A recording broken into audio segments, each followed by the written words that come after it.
Bonsoir à toutes et à tous, ravi de vous retrouver sur 8 Mont-Blanc. Il est 18 h, c'est l'heure du journal de la rédaction. Voici les titres de ce lundi 23 mai 2022. Après les avions, voici les abeilles. Depuis ce vendredi, environ 180 000 abeilles vont pouvoir survoler le tarmac de l'aéroport Annecy-Haute-Savoie-Mont-Blann pour butiner les fleurs alentours. Au total, ce sont 3 ruches qui ont été installées près des pistes de l'infrastructure. Et puis nous prendrons la direction de la vallée de des Belleville pour découvrir l'alpage familial chez Pépé Nicolas. De génération en génération, la structure a su évoluer à travers les époques pour continuer d'accueillir chaque année des milliers de personnes. Mais avant de développer ces titres, un accident d'avion a eu lieu ce samedi en Isère.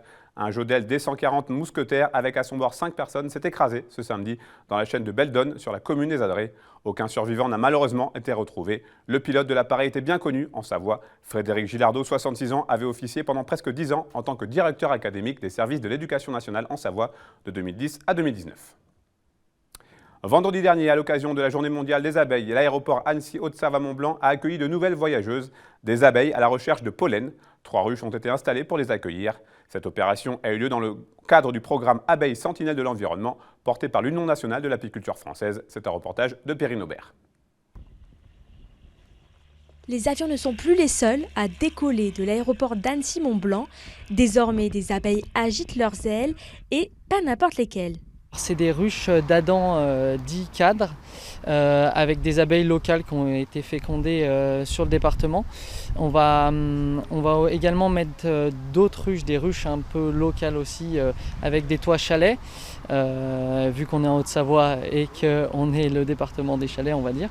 Et donc c'est de l'abeille Buckfast parce qu'il fallait une abeille vraiment douce.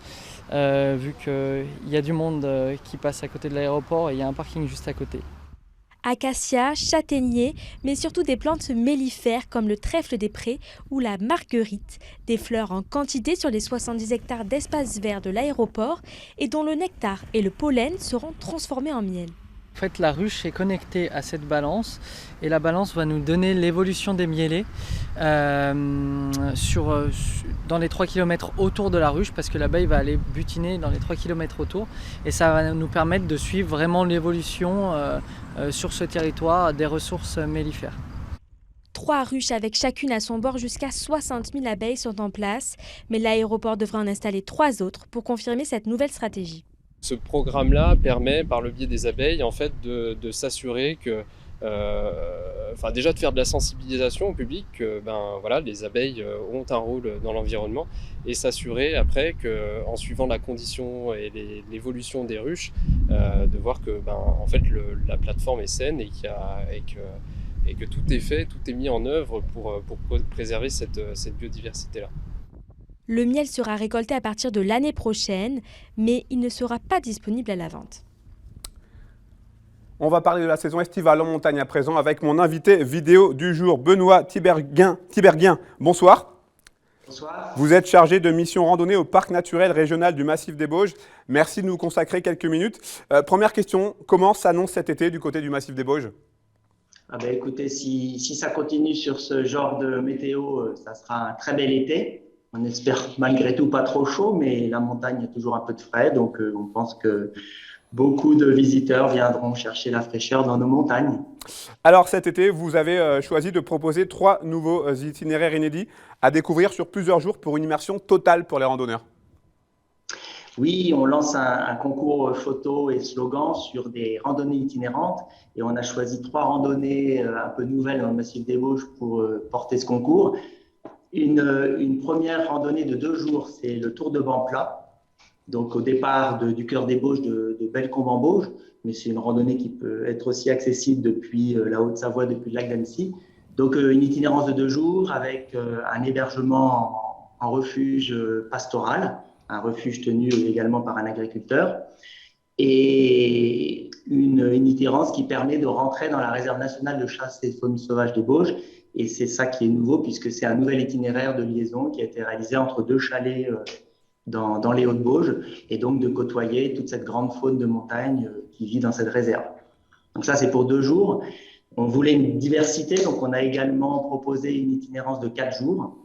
Et c'est Tout simplement hein, de relier les deux plus grands lacs alpins, le lac d'Annecy et le lac du Bourget, dans ce sens-là, donc nord-sud.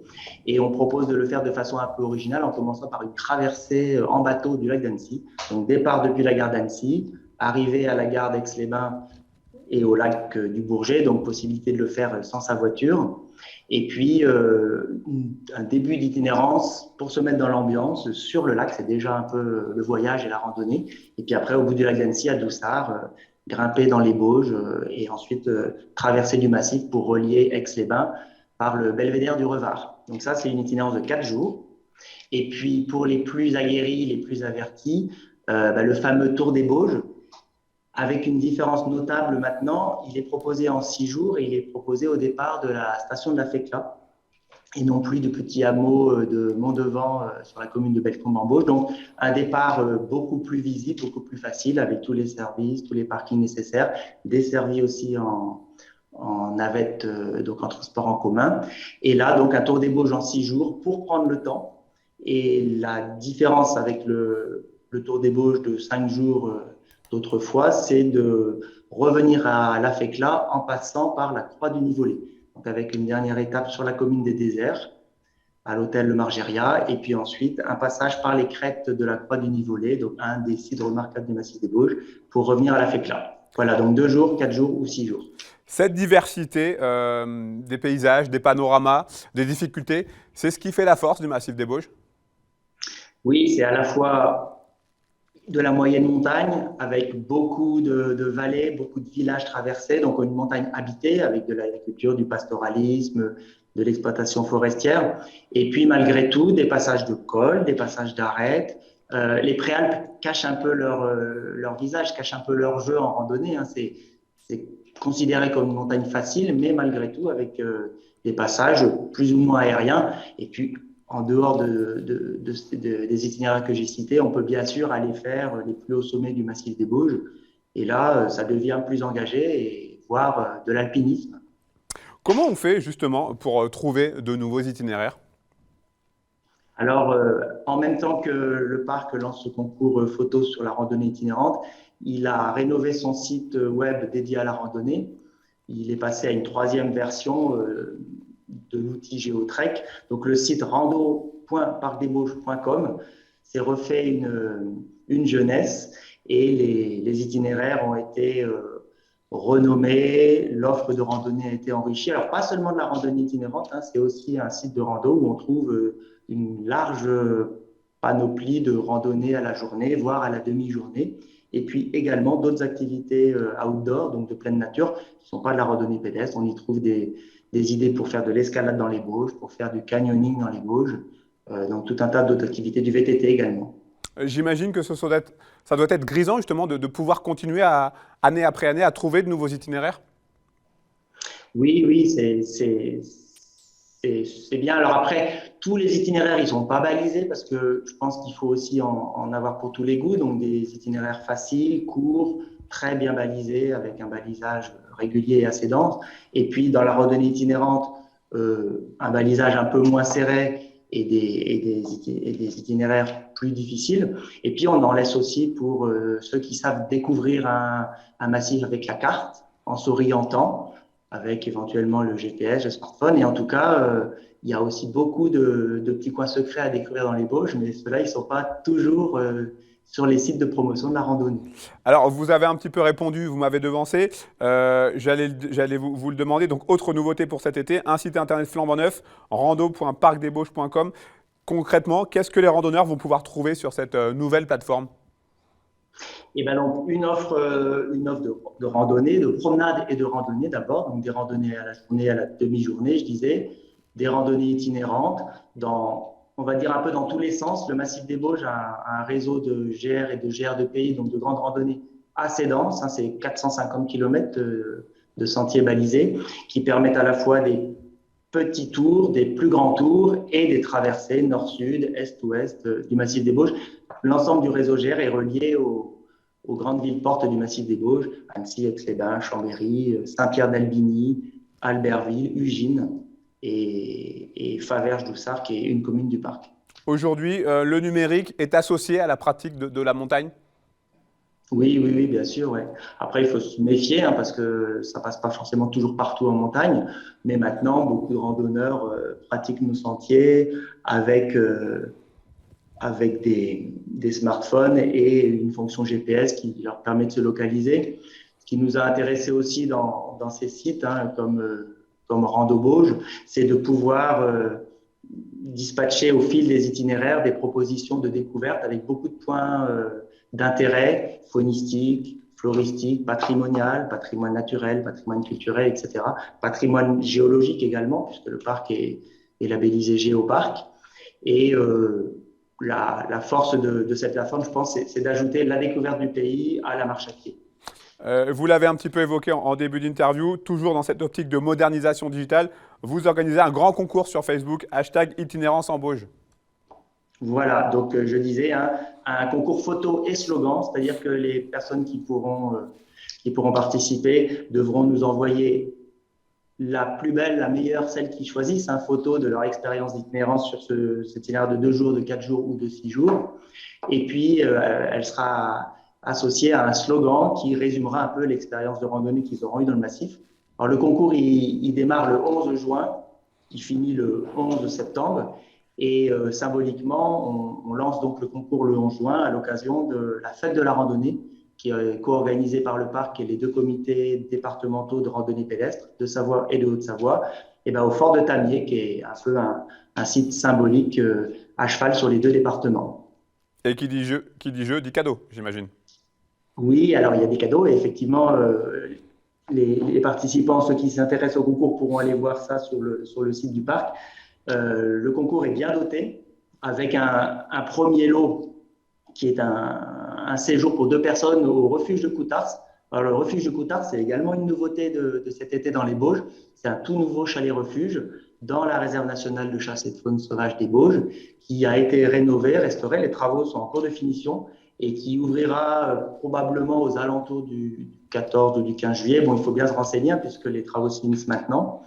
Et qui permettra de vivre une nuit en refuge, une nuit en montagne, au cœur de nature du parc, au cœur de la réserve nationale de chasse et de faune sauvage des Bauges.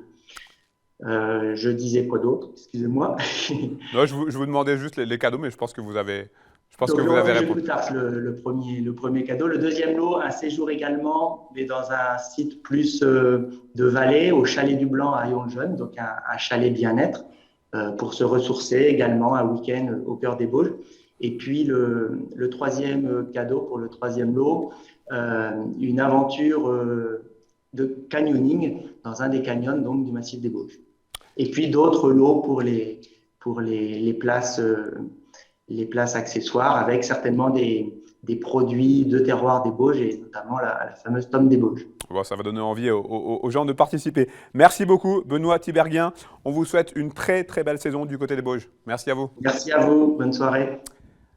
On reste en montagne. Les propriétés familiales peuvent parfois se transformer en véritable success story d'altitude. Exemple concret au cœur de la vallée des Bellevilles où l'alpage de Pépé Nicolas a su évoluer au fil des générations. Aujourd'hui, le site accueille plusieurs milliers de personnes chaque semaine. Et même si l'été ne fait que débuter, la saison s'annonce déjà très prometteuse. C'est un reportage signé Emmanuel Jaude. Au cœur de la vallée des Bellevilles, l'alpage de Pépé Nicolas rassemble des visiteurs de tous les horizons. Un lieu aussi atypique qu'incontournable qui a su évoluer et s'adapter au fil des années. Cela grâce à une réelle volonté de maintenir le patrimoine et le savoir-faire familial. Donc Pépé Nicolas, c'est mon arrière-grand-père et donc c'est mon papa, son frère et son cousin qui ont décidé en plus de continuer l'alpage, de transformer une partie de l'alpage en restaurant. Donc ça a été fait en 87 et puis après on est arrivé avec Valentin petit à petit, donc Valentin mon cousin qui s'occupe de l'alpage lui. On est arrivé petit à petit entre 2012 et 2015 et on a décidé de faire des petits changements avec des travaux de rénovation pour continuer le restaurant et continuer ce qui avait été fait avant en essayant de l'améliorer le plus possible. Et des changements, il y en a eu. Embauche d'un chef, ouverture au public de la traite et de la fabrication du fromage sont entre autres les bases qui ont transformé l'alpage familial en vrai success story savoyarde. Il faut savoir qu'on a quand même 125 chèvres, on a 11 vaches, on fait une traite manuelle. C'est vrai que c'est des choses que les gens ont rarement vues. Et à côté de ça, vous accolez un restaurant qui fait de la bonne nourriture. Notre chef travaille avec plus de 30 fournisseurs, donc c'est beaucoup de travail. Et c'est vrai que pour passer une journée parfaite, c'est le bon combo. Un pari gagnant et qui permet à la structure d'accueillir chaque année davantage de monde. 2022 ne déroge d'ailleurs pas à la règle, avec un début d'été qui s'annonce d'ores et déjà prometteur. C'est un été où on arrive presque à faire en fait la même chose que l'année dernière. Et pour nous, c'est une vraie satisfaction. Parce que quand on commençait le début d'été, on s'est dit qu'est-ce que ça va donner. On tablait sur, on ne savait pas, moins 50% de fréquentation, moins 25%. Et finalement, on arrive à peu près à faire la même chose que l'année dernière. Donc on est très contents.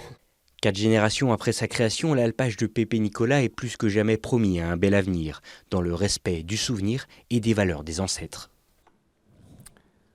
C'est la fin de cette édition. Merci à vous pour votre fidélité à l'information sur 8 Mont Blanc. Merci à toute l'équipe. Tout de suite, la météo présentée par Thierry Paul. Place ensuite à une rediffusion de votre émission Panorama avec comme thème cette semaine la montagne comme terrain de jeu. C'est présenté par Emmanuel Jaude. Enfin, un autre rendez-vous à vous signaler. À partir de ce lundi 23 mai jusqu'au mercredi 8 juin prochain, vous retrouverez chaque soir un débat consacré aux élections législatives avec une première diffusion à 19h. Et pour ce premier numéro, Emmanuel Jaude et Laurence Veuillin du Dauphiné libéré ont reçu les candidats de la 2e circonscription de Savoie. Passez une très belle soirée, prenez soin de vous et de vos proches. Je vous retrouve mardi pour un nouveau journal sur 8 Mont Blanc.